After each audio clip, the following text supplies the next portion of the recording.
Justement, pour faire les échanges, j'ai deux invités ce matin. Rudolf Karl, journaliste béninois, cheval sur Cotonou et Dakar. Rudolf Karl, bonjour. Bonjour à vous, Tanguy Agoy. Ancien journaliste de Canal 3. Hein? Absolument. Bienvenue. Merci beaucoup. En face de vous, on aura donc spécialiste des questions internationales, Hamzat Ablaï. Monsieur Ablaï, bonjour. Bonjour. Bienvenue sur Actu Matin. Nous allons ensemble scruter un peu l'actualité autour de la présidentielle au Sénégal et surtout avec ce vote intervenu dans le calme hier, faut-il le dire, après de nombreuses péripéties. Alors, pratiquement 24 heures après le vote, on a comme un calme, même si l'opposition semble tenir le bon bout, comme chacun le dit là-bas à travers les successions de déclarations et de félicitations à l'endroit donc du candidat Faye. Doit-on déjà dire qu'on connaît à peu près l'issue éventuelle de cette consultation-là, Karl? Je pense que oui, parce qu'à l'allure où les choses se passent depuis hier soir, ce serait vraiment avec grande surprise qu'il y aurait un retournement de situation. Bon, comme on l'a vu, il y a au moins 7 candidats qui ont déjà appelé Bassirou Diomaye Faye ou qui ont fait des déclarations pour le féliciter. Et dans ces 7 candidats, il est important de préciser que Khalifa Sall, l'ancien maire de Dakar et l'homme qui est donné comme 3e des tendances qu'on connaît actuellement, aussi a félicité le candidat de l'opposition. Je pense que on va le dire, sans se tromper, les jeux sont faits, quoi. Hier, par exemple, le candidat du parti au pouvoir, de la coalition au pouvoir, Amadou Ba, l'ancien Premier ministre, a convoqué la presse pour faire une déclaration parce que selon les informations, lui n'est pas trop d'accord pour cette issue. Il attend un second tour. Et finalement, les journalistes ont été convoqués pour 0 à peu près. Ils ont attendu jusqu'à tard dans la nuit, près de 2 heures du matin, avant qu'ils ne sortent pour faire une déclaration pour dire qu'il est en train toujours d'observer la situation, qu'il va se prononcer définitivement vers midi aujourd'hui. Oui, déjà, la première chose qu'il faut noter, c'est que l'organisation des élections a été une organisation quasi parfaite. On s'y attendait très peu dans la mesure où il y avait très peu de temps pour organiser tout cela et encore plus avec la dynamique préélectorale qui annonçait peut-être un cataclysme durant ces élections, ce qui n'a pas du tout été le cas. Deuxième chose, je pense qu'au niveau des élections, c'était une élection par procuration, je vais dire des deux principaux têtes d'affiche, des deux principales têtes d'affiche, j'allais dire. De la scène politique sénégalaise. Exactement, en l'occurrence Ousmane Sonko et Macky Sall. Alors, c'était une élection par procuration dans la mesure où Amadou Ba représentait la continuité du système Macky Sall et de l'autre côté, vous avez Diomaye Faye qui est le bras droit d'Ousmane Sonko vu qu'il était inéligible à cause de cette décision du Conseil constitutionnel. Alors ceci étant, c'est que les élections sont bien déroulées et aujourd'hui, je pense qu'il faut être très prudent par rapport à la finalité. Et c'est vrai que je pense dès le mardi, les premières tendances vont tomber, les tendances officielles vont tomber. Donc, je suis complètement d'accord avec Amadou Ba. Quand il y a élection, il faut attendre la voie, je vais dire, officielle des tendances déjà, et ensuite attendre la confirmation officielle de la commission. Mais c'est déjà une nouveauté. Alors, ce n'est pas en soi une nouveauté dans la mesure où au Sénégal, les institutions ont toujours respecté les lignes directrices et je pense que dans ce sens principal des choses, il faudrait respecter les institutions qui sont mises en place pour que les faits ou plutôt la voie électorale puisse... Je parlais de nouveauté parce que d'habitude sur le continent africain, c'est toujours le pouvoir qui réclame la victoire au premier tour et c'est l'opposition qui, ma foi, demande d'attendre et réclame un second tour. Là, on est dans un schéma assez inédit. Oui, vous savez, nous sommes face à une phase, je vais dire, inédite du Sénégal en matière électorale, dans la mesure où vous avez tout un système qui est en train d'être mis à la porte. Vous avez Macky Sall qui, d'une certaine façon, a été victime de sa propre politique durant ces 2 mandats et Amadou Ba, son dauphin, malheureusement pourrait subir les affres de cette politique que Macky Sall a mise en place. La deuxième chose, je finis là-dessus, c'est que la spécificité de ces élections fait en sorte que l'opposition, justement, a le vent en poupe, dans la mesure où vous avez un leader de l'opposition, un leader de tout l'appareil de l'opposition au Sénégal qui a été mis en prison pendant des mois, exactement, et qui a vu toute la foule ou toute la population sénégalaise se lever en masse pour défendre sa cause, et il y a eu des morts. Et je pense que les Sénégalais ont surtout la mémoire de ces faits, et aujourd'hui, Macky Sall en paye les frais. Et c'est normal, d'autant plus que cette classe de l'opposition aujourd'hui revendique une certaine victoire. Mais il faut attendre vraiment les voix officielles pour revendiquer une couronne. Et élection par procuration aussi, ou élection par défaut? J'ai l'impression que, bon, à défaut d'avoir l'élément... Non, moi, je ne vais pas parler d'élection par procuration, je parlerai plutôt de candidat par défaut. Par défaut. Par défaut. Le candidat de l'opposition, Bassirou Diomaye Faye, c'est un candidat par défaut. C'est un monsieur qui, il y a 8 mois, ne pensait pas qu'il serait aujourd'hui dans la peau du futur président du Sénégal. Il est plutôt très chanceux parmi tous les acteurs sur la scène aujourd'hui. Donc c'est un peu comme ça. Comme le dit Hamzat, oui, les organes officiels, la Sénat notamment a fait un communiqué pour dire que c'est à elle seule que revient le droit de proclamer les tendances officielles. Mais après tout, non, mais la presse sénégalaise a déjà fait le travail. Ça a toujours été le cas au Sénégal. À la fermeture des bureaux de vote, vous suivez en direct à la radio les premières tendances sorties des urnes parce qu'il y a des PV, tout est affiché quand ils finissent les dépouillements devant les bureaux de vote. Et chacun peut avoir une idée. Ça a toujours été le cas. En 2012, quand Macky Sall venait au pouvoir, c'était à peu près la même chose. Au premier tour, on savait qu'il y aurait un second tour entre lui et Abdoulaye Wade, et puis au second tour, on savait déjà qu'il avait gagné les élections. Donc, ce ne sera que confirmation de cette première tendance. Moi, je ne vois pas comment les choses peuvent changer.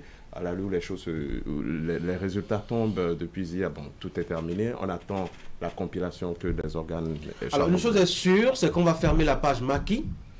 En tout cas, lui, en tant qu'individu, est-ce que ça va se poursuivre autrement ou pas? Comment est-ce que vous voyez le schéma post-Macky? Alors, déjà, post-Macky, moi, je fais partie de ceux qui pensent que le futur président va arrêter d'un gâteau empoisonné, dans la mesure où le tissu social sénégalais est déchiré en 1000 morceaux, le tissu politique également est fracturé. Donc, le nouveau président aura fort à faire, dans la mesure où il va falloir remettre tout à plat, faire une sorte de tabula rasa, en sorte qu'il y ait un véritable dialogue et discours politique unifié, faisant en sorte que tout le monde se sent inclus dans ce nouveau processus politique.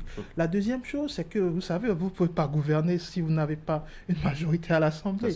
Et aujourd'hui, le débat va se poser. Alors, il y a eu un ralliement de la dernière minute de Karim Wade à Ousmane Sonko. Ce qui peut faire bouger des choses aussi au niveau du Parlement. Exactement. Ça risque de faire énormément bouger beaucoup de choses, dans la mesure où Macky Sall, en 2012, lors des élections législatives de 2017, j'allais dire, avait une majorité écrasante, environ 125 députés.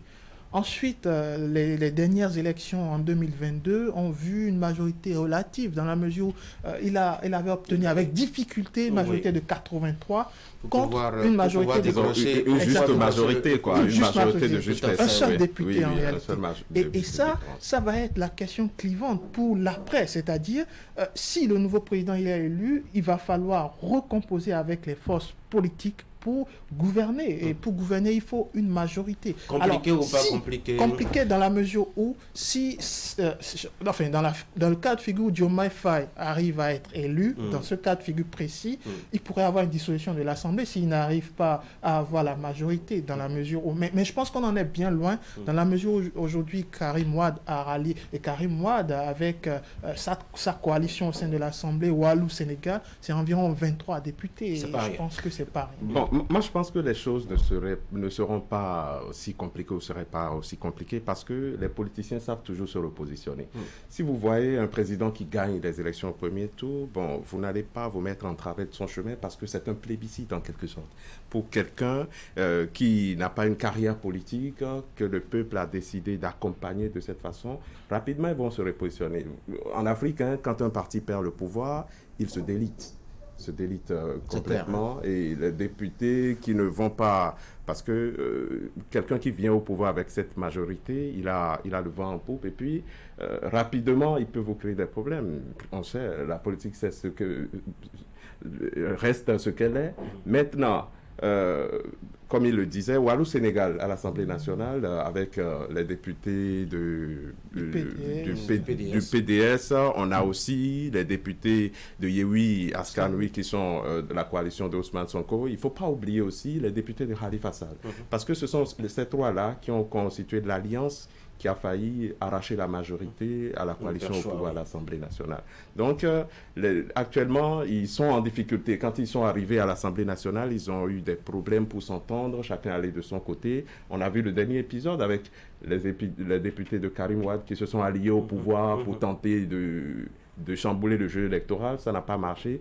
Donc, le camp de Sonko sort grand vainqueur. Et quand vous voyez les ralliements de dernière minute qu'il y a, tout le monde veut le rejoindre.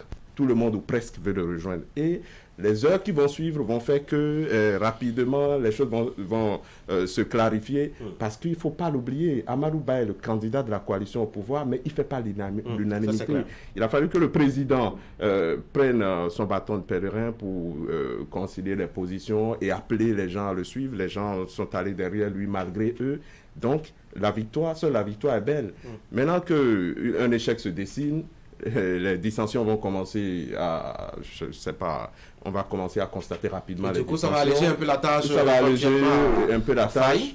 Ce qui est sûr, comme l'a dit Hamzat, il y aura un travail de reconstruction à faire parce que le Sénégal a connu pendant ces 12 dernières années de pouvoir de Macky Sall, un profond déchirement, une vie politique très difficile, l'état de droit a été maltraité, donc il faut revoir tout ça. Et actuellement, je peux vous dire que dans la société civile, il y a beaucoup de groupes organisés, des personnalités de renom, les Abdoulaye Bathily, des personnalités de renom de la société civile qui sont actuellement en pleine réflexion pour voir comment faire pour relancer le pays, pour colmater les brèches. Oui. Est-ce qu'on ne va pas vers une errance, je dois dire, à la tête de l'État quand on voit un peu le parcours de celui qui, ma foi, est en train de prendre le devant, je dois dire, de cette élection, très peu connu pratiquement sur la scène politique, il y a 8 ou 9 mois, il ne savait pas qu'il serait dans ce rôle, par exemple, très peu d'expérience politique. Est-ce que ça ne va pas peut-être un certain Sonko en train de gouverner le Sénégal de loin ou de très proche aussi, Hamzat? Déjà, moi je trouve, je ne partage pas votre avis dans la mesure où Diomaye Faye représente aujourd'hui ce qu'est la vie politique au Sénégal. La jeunesse sénégalaise. Il porte les idées de cette jeunesse qui ne se sent plus impliquée à travers cette gouvernance de Macky Sall qui fut un échec. Aujourd'hui, je n'avais pas pu le rappeler, c'est-à-dire il y a eu une crise institutionnelle qui a entamé en réalité la confiance de la population vers les institutions. La réalité des choses, c'est que le Sénégal a toujours été cet exemple de la démocratie, en sorte que c'est surtout vers ces institutions qu'elles pouvaient se rebiffer dans la mesure où les institutions ont toujours été fortes et se sont perpétuées à travers Senghor, Abdou Diouf ou Abdoulaye Wade et même en 2012 avec Macky Sall. Les institutions étaient très fortes, mais sous Macky Sall, aujourd'hui, il y a eu une perte, je vais dire, de cette confiance vers ces institutions. Alors, avec Faye, est-ce qu'on aura une personnalité politique qui tient la gouvernail? Si il est élu et que ça se confirme officiellement, ce sera une première. Déjà, c'est quelqu'un qui n'a jamais eu un poste gouvernemental. C'est une première parce que tous les anciens présidents du Sénégal sont toujours passés par une voie nominative ou une voie électorale. Ça s'est toujours vu, de Senghor même à Macky Sall, en passant par Abdou Diouf ou Maître Wade. Donc, je trouve que c'est une première, quelqu'un qui n'a jamais été élu, qui n'a jamais été membre d'un gouvernement. Et ça annonce plutôt quelque chose de nouveau, un renouveau. Mais je ne pense pas que ce ne sera pas forcément une gouvernance par procuration, parce que c'est vrai, il y a l'ombre d'Ousmane Sonko qui est derrière, l'ombre d'Ousmane Sonko risque d'être pesante, il faut le dire. Omniprésente. Pesante, plutôt les premières années, ça pourrait être le cas. Mais je pense que l'histoire politique en Afrique a toujours montré qu'un président élu arrive toujours à se démarquer après 2 ou 3 années. Donc, je pense que ça va être une sorte de cohabitation, je crois, disons les thèmes tels. Sonko pourrait finir Premier ministre parce que les prérogatives de constitutionnel permettre justement au président élu, en l'occurrence Diomaye Faye, de pouvoir de pouvoir le nommer comme Premier ministre, mais je pense que ça va être une relation qui ne va pas durer longtemps. Moi, déjà, je pense que ce serait une très grave erreur de nommer Sonko Premier ministre, parce que Sonko est une tête forte, une personnalité forte. Pour que ce jeune président ait les mains libres pour travailler, moi, si j'étais un conseiller, je lui aurais demandé de nommer peut-être Ousmane Sonko comme conseiller à la présidence, le mettre dans l'ombre pour travailler. Le faire peut-être président de l'Assemblée nationale. Oui, c'est une possibilité, s'il le veut, pourquoi pas. Mais dire que il sera un président par procuration, je ne pense pas trop. Parce que quand vous entendez leur discours, ils disent leur personnalité ne compte pas. Eux, c'est le projet. Ils disent le projet, même si on amène là un kidam que personne ne connaît. C'est bien beau quand on le dit, quand on attend de les voir à l'œuvre, justement. On attend de les voir à l'œuvre. Ils parlent du projet. Eux, ce n'est pas leur personne qui compte. Quand Sonko n'a pas pu se présenter, Diomaye Faye n'a pas été le seul candidat qu'il a mis en scène. Sonko avait 3 candidats en escalier, vous voyez. Si Diomaye Faye, qui était en prison comme lui, en ce moment-là, avait été condamné entre-temps et ne pouvait pas concourir, il y avait 2 autres candidats qui étaient eux, tout à fait neutres, des pièces de rechange. Ils ont un projet qu'ils disent-ils, n'importe qui va venir, il y a un projet qu'il va défendre. Ça, c'est les discours. Maintenant, à l'œuvre, qu'en serait-il? Là est la grande question. Là est la grande question. Moi, je pense que, Sonko, c'est quelqu'un, si je suis à sa place, je verrais que, j'ai fait un combat et à la fin, pour moissonner, c'est quelqu'un d'autre qui vient récupérer les fruits. C'est un peu comme ça. C'est difficile d'être dans sa position aujourd'hui. Maintenant, c'est à ce moment qu'on verra si c'est un véritable leader qui sait se mettre à l'écart pour laisser l'autre diriger. Après tout, il aura son mot à dire, mais il ne doit pas considérer l'autre comme un exécutant des ordres de tout ce que lui il a préparé pour diriger le pays s'il était arrivé au pouvoir. Quand on dit que les institutions sont fortes au Sénégal, moi je mets un peu de bémol. Au Sénégal, ce qui sauve la démocratie, c'est le peuple. On l'a vu. Actuellement, s'il n'y avait pas cette mobilisation populaire, je ne suis même pas sûr que le Conseil constitutionnel aurait pris les décisions qu'il a eu à prendre ces derniers jours. C'est parce qu'il y a une pression populaire intense que le président a été obligé de lâcher l'affaire. C'est le peuple qui a toujours défendu la démocratie. On l'a vu en 2012, 2011 dans ce pays, quand Abdoulaye Wade avait fait voter son ticket présidentiel à l'Assemblée nationale, c'était presque passé. Si le peuple ne s'était pas mobilisé, aller à l'Assemblée nationale, menacer les députés, faire du grabuge autour de l'Assemblée nationale, ce serait passé. Et lui, il va reprendre le pouvoir et le remettre à son fils après. Donc les institutions suivent plutôt la tendance du peuple. La justice a été malmenée, tout et tout. Si les institutions étaient vraiment fortes, tout ce qu'il y a eu contre les opposants, on n'en serait pas là. Une précision. Rapidement. Par rapport à ce qui vient d'être dit, une précision. Je ne dis pas que les institutions ne sont pas ce qu'elles ne sont pas, justement. Je pense que les institutions sont restées fortes jusqu'à Macky Sall. C'est juste après Macky Sall qu'il y a eu cette crise envers les institutions.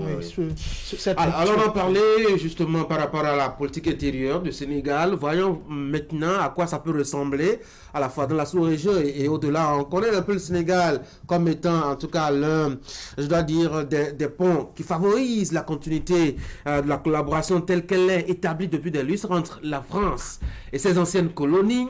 Macky Sall va partir, c'est Faye qui va probablement, je dis encore probablement prendre, je dois dire, le pouvoir. Et quand on connaît un peu la posture de celui qui a soutenu sa candidature par rapport à cette affaire de France-Afrique, quand on a vu un peu, je dois dire, l'attitude de la jeunesse sénégalaise, on se dit que ça va être chaud. Oui, ça sera vraiment chaud, mais je pense que ils vont quand même mettre un peu d'eau dans leur vin. Ils n'iront pas à l'affrontement contre le partenaire français. Mais c'est le style qu'il a emporté avec Ousmane Sonko auprès de la jeunesse. Oui, vous le disiez. Il y a le discours et il y a les actes. On attend de les voir à l'œuvre. Moi, en tout cas, je ne pense pas, parce que la France a trop d'intérêt au Sénégal. Les 2 enfants chéris de la France dans l'Afrique de l'Ouest, vous le savez, c'est la Côte d'Ivoire et le Sénégal. La France qui vient de perdre le Niger, la France qui a perdu le Mali, la France qui est en train de perdre pied un peu partout, le Burkina Faso ne peut pas laisser le Sénégal lui échapper comme ça. Ils seront obligés de négocier. ils ne vont pas être aussi radicaux, catégoriques comme ils l'ont été au Niger ces derniers temps. Au Sénégal, ils vont négocier. Je pense que ça a commencé. À un certain moment, Ousmane Sonko avait un discours très tranché contre les Français. Tranché, oui. Mais ces derniers temps, on a vu qu'il a commencé à diluer un peu sa position. Donc, des passerelles de négociation ont certainement été établies. Et puis, quand il gagne le pouvoir comme il a gagné, quand il sort de prison comme il a fait, c'est certainement qu'il y a eu des négociations entre lui, des accords secrets, je dirais, entre lui et Macky Sall, et puis pourquoi pas entre lui et les Français. Parce que les Français ont eu, dès le départ, quand il a commencé, quand on a constaté que c'était vraiment une menace contre les intérêts de la France, ils ont eu une communication très outrancière et vraiment pour diaboliser Ousmane Sonko. Ça a été vu, on l'a présenté comme un salafiste, un ci, un ça. Mais au dernier moment, il a commencé à passer sur les médias français. C'était pas le cas. Donc la place à la négociation. Oui, je pense que ça va être d'ailleurs je dois dire une priorité pour les Français, surtout quand on sait que, je dois dire, le symbole même, ou l'un des derniers symboles de cette France-Afrique reste le franc CFA, la monnaie que nous utilisons, et nous savons un peu que le Sénégal quand même abrite, je dois dire, le siège de cette organisation qui pilote, cette monnaie. Ça va être vraiment chaud, non? Écoutez, je pense qu'au vu de la situation au Sénégal, la priorité aujourd'hui, ce n'est pas d'amorcer un bras de fer avec la France dès les premières heures de la nouvelle gouvernance du nouveau président élu. Non, je ne pense pas. Je pense qu'il y a un tissu social à réparer. Et ça ne va pas prendre une année. Ça risque de prendre plusieurs années. Il y a un tissu politique également à reconstituer. Ça, c'est une priorité. Et il y a également le bilan économique lié au taux de chômage assez élevé que Macky Sall a laissé traîner derrière lui, qu'il va falloir réparer. Donc, c'est vrai que le PASTEF, avec la personne et de Sonko, de Diomaye Faye, a un programme. Mais ça risque d'être très difficile à relever ce programme dans la mesure où il va falloir avoir du temps matériel pour mettre en œuvre ce programme. Or, il y a des priorités qui étaient déjà présentes. Donc, la réalité de la gouvernance va rattraper le futur président, d'où ce gâteau empoisonné dont je parle. Et je finirai là-dessus en disant, malheureusement, Macky Sall sort par la petite fenêtre parce qu'il a laissé le Sénégal dans un état qui n'était pas nécessaire. En réalité, en lambeau, c'est un peu plus difficile à dire, mais je trouve que le Sénégal est dans un état très complexe aujourd'hui et le nouveau président risque de relever un défi très compliqué et le danger n'est pas loin. Il y a un proverbe africain qui est l'expression même de la sagesse qui dit on ne peut pas raser la tête de quelqu'un en son absence. Et ça, Macky Sall ne l'a pas servi du tout. On observe le Sénégal à travers peut-être la France et les relations françaises en Afrique, mais on peut s'interroger aussi sur ce que la CEDEAO peut devenir avec justement ce changement au niveau du Sénégal, parce qu'on connaît aussi le poids du Sénégal au sein de cette institution. Voilà. On l'a vu, le PASTEF, dans toutes les crises qu'il y a eu, coup d'État au Mali, Burkina, au Niger, on a vu la position qu'ils ont eue vis-à-vis de la CEDEAO. Ils ont dénoncé, même condamné toutes les positions que la CEDEAO a prises, estimant qu'elle ne devait pas procéder comme ça, qu'il y a des réformes qu'il faut faire au niveau de la CEDEAO avant de lutter contre les coups d'État, parce que c'est... Donc, il y a tout ce problème-là à régler. Maintenant, quand vous êtes dans ce manteau de chef d'État et que vous allez siéger là-bas à la conférence des chefs d'État, plus ou moins, vous devenez sage. Vous voyez? Donc, ils ont vraiment un discours de rupture, un discours radical, mais moi, je pense vraiment qu'ils auront-ils les moyens vraiment? Non, ils vont, à la rigueur, ceux qui ont cru en ce discours risquent d'être déçus. On attend de voir, parce que ce n'est pas du tout facile d'opérer une rupture aussi radicale pour un pays comme le Sénégal, qui est un pays de grande collaboration. Les Occidentaux se sentent comme chez eux à Dakar. Maintenant, le discours qu'ils ont eu, le PASTEF a eu, quand il y avait les manifestations, on détruisait tous les intérêts français, les stations Total, on cassait tout. Maintenant, ces gens-là tiennent quand même quelque part l'économie du Sénégal. Est-ce qu'on va donner acte, comment dit-on, laisser ce discours-là s'opérer? Je ne pense pas. Ce que je voulais dire, le Sénégal est à un tournant, à un virage qui n'a pas le droit de rater. Nous avons un pays qui a découvert d'énormes quantités de gaz et de pétrole, qui doivent commencer à être exploités dans quelques mois si tout va bien. Donc, le pétrole et le gaz, souvent, c'est des bénédictions, mais quelque part, c'est du poison, c'est des malédictions pour le pays. Donc, tout c'est des aubaines maudites. Voilà, ça justifie toute la bataille qu'il y a eu entre Sonko et Ousmane Sonko et Macky Sall. Parce que Sonko a estimé que Macky Sall et son frère Aliou Sall ont vendu le pétrole du Sénégal, les ressources qui n'ont même pas encore été exploitées. Donc, il y aura beaucoup de choses. On va finir là-dessus, oui. Écoutez, les États n'ont pas d'amis. On connaît la vieille formule. Les États n'ont que des intérêts. Et je pense que c'est de ça que discutera justement le nouveau président élu avec la France, surtout parce que la France c'est un partenaire conséquent, ça on ne peut pas le nier. Et en matière d'État, c'est vrai, c'est pas dans la rue qu'on règle les problèmes d'État, non, je pense que c'est dans la diplomatie, surtout dans la diplomatie de connivence, qu'on règle ce genre de choses. Et je pense que le Sénégal va privilégier ses intérêts. Et si les intérêts convergent vers la France, évidemment, le Sénégal va serrer la main à la France en négociant, surtout de la meilleure manière cette fois-ci. Et si les intérêts du Sénégal convergent ailleurs, il va falloir faire des choix ailleurs également. Et c'est ça l'État en réalité. Ouais, et ça rejoint facilité de choix, cette indépendance de choix. C'est en fait la question parce que les Africains ont toujours voulu négocier. C'est le nouveau monde. Remarquez autour de nous, autour du Bénin, au sein même de la CEDEAO, il y a ce changement qui se matérialise aujourd'hui. On parle du multi-alignement à l'indienne, un peu comme le défend le premier ministre, enfin le ministre des Affaires étrangères indien Jai Shankar Subramanian, qui est un peu le vecteur de ce multi-alignement, c'est-à-dire vous pouvez négocier avec la Russie en partenariat en tête-à-tête le matin, l'après-midi converger vers la Chine et le soir dîner avec la France. Donc c'est en fonction des intérêts désormais qu'il faut converger, qu'il faut aller. Et c'est ça aujourd'hui le véritable défi des États africains. Et je ne pense pas que Sonko aujourd'hui puisse aller vers une rupture radicale, encore moins Diomaye Faye, vers une rupture radicale, parce que les intérêts du Sénégal sont en jeu. Et ça, c'est l'affaire de tous. Maintenant. Oui. Sonko, il ne faut pas qu'on se trompe, hein. Diomaye Faye est présenté comme étant plus dur, plus radical que Ousmane Sonko. L'autre, c'est parce qu'il était dans la lumière qu'on pensait. Mais selon ce que la presse sénégalaise dit, Diomaye Faye est plus dur, plus radical que Ousmane Sonko. Alors, si vous constatez bien, les pays qui ont opéré ces ruptures radicales, on dénonce les accords, c'est des militaires qui sont à la tête. Dans le cas où nous parlons, il n'y a pas encore un civil qui est allé aussi loin. C'est les pays où il y a des régimes militaires avec des transitions. Ils pensent qu'ils ont le pouvoir de tout faire parce qu'ils ne vont pas faire carrière dans la politique. Mais les autres, ils sont obligés de négocier s'ils veulent continuer à jouer sur la scène politique. Parce que ces puissances-là, elles ont 1000 moyens pour vous nuire quand vous voulez leur tenir tête. Donc, ils seront forcément, selon moi, obligés de négocier. Maintenant, ce que je veux dire pour rapidement terminer, Ousmane Sonko, si ce camp-là vient au pouvoir, Tanguy, c'est une bonne partie de la classe politique au Sénégal qui sera mise à la retraite.